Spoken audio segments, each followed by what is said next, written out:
ہمارا یہ ایمان ہے یا نہیں کہ میرا خدا سچا ہے، ہمارا نبی سچا ہے، ہمارا دین سچا ہے، قرآن سچا ہے؟ جب تمہارا یقین ہے کہ میرا خدا سچا، میرا دین سچا، میرا قرآن سچا، میرا نبی سچا، تو پھر میرے عزیزوں سر جھکا کر نہیں، سر اٹھا کر جیو۔ سبحان اللہ۔ اور تمہیں حضور اکرم صلی اللہ تعالیٰ علیہ وسلم کے اخلاق پر کبھی شرم نہیں آنی چاہیے۔ کوئی ٹوپی پر، کوئی داڑھی پر تانے مارتا ہے تو اس کو نظر انداز کرو، اس لیے کہ مرنے کے بعد اس کیڑے کو منہ نہیں دکھانا ہے، آمینہ کے لال کو منہ دکھانا ہے۔ تانا دیتا ہے تو دے کر مر جائے گا، ہمیں فرق نہیں پڑتا، ہمارے لباس سے جلتے ہو تو اور جلو، مرو، اس لیے کہ جس کی قسمت میں یہاں بھی جلنا وہاں بھی جلنا۔ اور الحمدللہ سنیوں کی قسمت میں یہاں بھی خوشیاں ہیں وہاں بھی خوشیاں۔ ہم یہاں پر حضور پاک کا ذکر کر رہے ہیں اور خوشحال ہیں، الحمدللہ خوشحال ہیں، اس لیے کہ مجھے پتا ہے ہماری حیثیت کیا ہے۔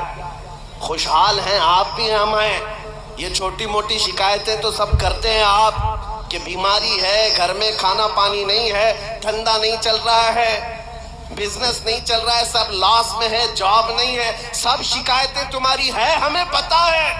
میرے عزیزوں ہم تو بار بار یہ رونا روتے ہیں، ہم بڑی کمزور قوم ہیں، ہم بڑی کمزور قوم ہیں، ہم بڑی کمزور قوم ہیں، لیکن میڈیا کے دجالی کتے بار بار بھونک بھونک کر بتاتے ہیں تم کچھ ہو، تم کمزور نہیں ہو۔ 24 گھنٹے ہم پر ڈیبیٹ ہوتا ہے کہ نہیں ہوتا ہے؟ کل ملا کر ہم پر ہی ڈیبیٹ۔ ارے میاں یہاں تو الیکشن بھی کیمپیننگ کے لیے ہم ہیں، ہمارے مدعے کو لے کر کے ہی سب کو لڑانا ہے، سب کے درمیان۔ میں آپ سے یہ کہتا ہوں، یہ باتیں یوں ہی نہیں، وہ بار بار تمہیں بھونک کر بتا رہے تم کچھ ہو، لیکن تم کہتے ہو نہیں میں کچھ نہیں ہوں، ہم کمزور ہیں، وہ کہتے ہیں نہیں کمزور نہیں تم کچھ ہو۔ ایک طرف تو کہتے ہیں کچھ نہیں ہے، سب بکھرے ہوئے لوگ ہیں، پنچر پتر بھی کہتے ہیں، لیکن پھر ہم ان سے کہتے ہیں میاں پنچر پتر ہے تو 24 گھنٹے ڈیبیٹ ہم پر کیوں کرتے ہو؟ ڈر کس بات کا ہے؟ کس بات کا ڈر ہے؟ کیا دوسری اور قومیں نہیں ہیں جس کو نشانہ بناؤ گے؟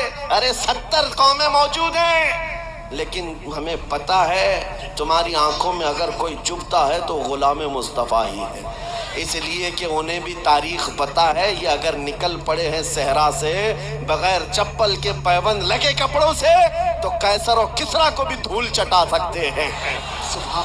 دنیا کی سپر پاور طاقتوں کو گھٹنے ٹیکنے پر مجبور کرنے والی قوم وہ عمر بن خطاب کے شاگرد تھے، صحابہ کرام تھے۔ دنیا کو تاریخ پتا ہے کہ یہ جس دن پڑھنے لگ گئے خالد بن ولید کو، جس دن یہ پڑھنے لگ گئے صلاح الدین ایوبی کو، جس دن ان کو کوئی کہنے لگ گیا کہ تمہارا کوئی شہاب الدین غوری بھی تھا، تمہارا کوئی اورنگزیب بھی تھا، تو پھر یہ مردہ اور مرجھائی ہوئی قوم دوبارہ اٹھنے لگ گئی تو اچھوں کی نیند حرام ہو سکتی ہے۔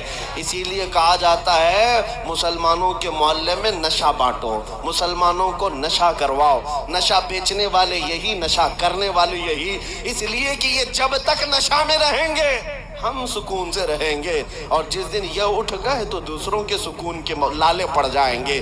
اس لیے میرے عزیزوں میں تمہیں بیدار کرنے کے لیے آیا ہوں، اور دنیا کی نظروں میں کھٹکتا رہوں گا، لیکن میرے پاس جتنا بھی وقت موجود ہے میں خاموش نہیں رہوں گا انشاءاللہ العزیز۔ کل کو بھی اگر میری پھانسی ہو جائے مجھے اس بات کی پرواہ نہیں ہے، دنیا سے جائیں گے، ہمارے ایک کے مر جانے کے بعد ان کتوں سے کہتا ہوں کہ اس کو یہ مت سمجھ لینا کہ اسلام ختم ہو جائے گا، مجھ جیسے 1000 کٹ بھی جائیں تب بھی ہم نعرہ یہی لگائیں گے، اسلام زندہ ہوتا ہے ہر کربلا کے بعد۔ نعرہ تکبیر، نعرہ رسالت، شہنشاہ خطابت، شیر ہندوستان سلمان مفتی سلمان ہزاری صاحب قبلہ۔ سبحان اللہ سبحان اللہ۔ میرے عزیزوں بات آج ایمان کی ہے، میں نے آج تک کسی تقریر میں کسی کو اسلحہ اٹھانے کی بات نہیں کی، میں نے کبھی کسی کو بندوق بارود چاقو تلوار کی بات نہیں کی اور نہ ہی ہمیں ضرورت ہے۔ میرے عزیزو ہم تو چاہتے ہیں کہ تم عشق رسول کا جامہ پہن لو، حضور کی محبت کا لباس پہن لو۔ میرے عزیزو چاقو بلیڈ بھی اٹھانے کی ضرورت نہیں، تمہارے چلتے پھرتے دیکھ کر کتنے کیڑے فنا ہو جائیں۔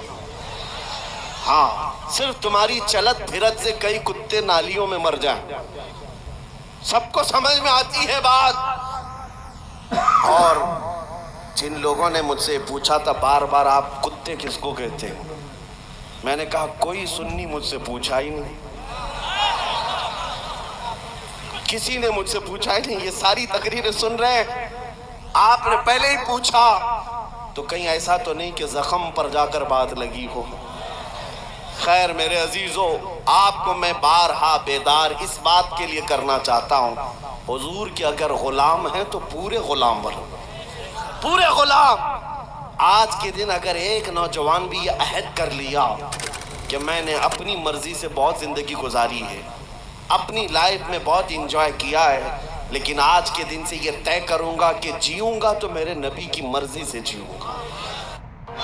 مبارک علیکم شہر الخیر، اشتقنا لكم۔ اس نے بھی طے کر لیا، میں سمجھتا ہوں کہ یہ جلسہ وصول ہو گیا، حضور کے قدموں میں پہنچ گیا۔ میں بتاؤ اے نوجوانوں، بچا کیا ہے ہماری زندگی میں اور کیا باقی ہے؟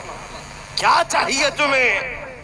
پوری دنیا تم ناک رگڑ رگڑ کر حاصل کر بھی لیے تو ایک دن تو موت آنی ہے، ایک دن تو دنیا سے جانا ہے۔ ساری دولت چھوڑ کر جاؤ گے، اس بات پر سب کا یقین ہے۔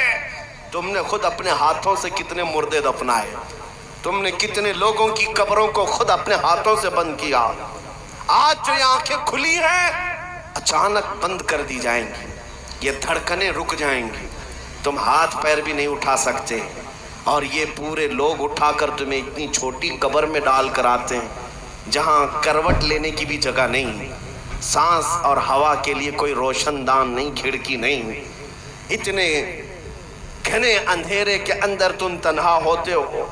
اس قبر کے متعلق سوچو، وہاں منکر نکیر جس کے بارے میں پوچھ رہے ہوں گے وہ تاجدار مدینہ کی ذات ہوگی۔ حضور کے بارے میں تم سے پوچھا جا رہا ہے کہ تم ان کے بارے میں کیا کہتے تھے۔ اس لیے سنیو، آج ہی ہم تیاری کیوں نہ کر لیں کہ کل کو قبر میں ہم سے فرشتے پوچھیں ان کے بارے میں کیا کہتے تھے، تو وہاں پکار کر نکیرین سے کہنا تم پوچھ رہے ہو ان کے بارے میں کیا کہتے تھے، ارے مر کے پہنچا ہوں یہاں اس دل ربا کے واسطے، سبحان اللہ، سبحان اللہ۔ مر کے پہنچا ہوں یہاں اس دل ربا کے واسطے۔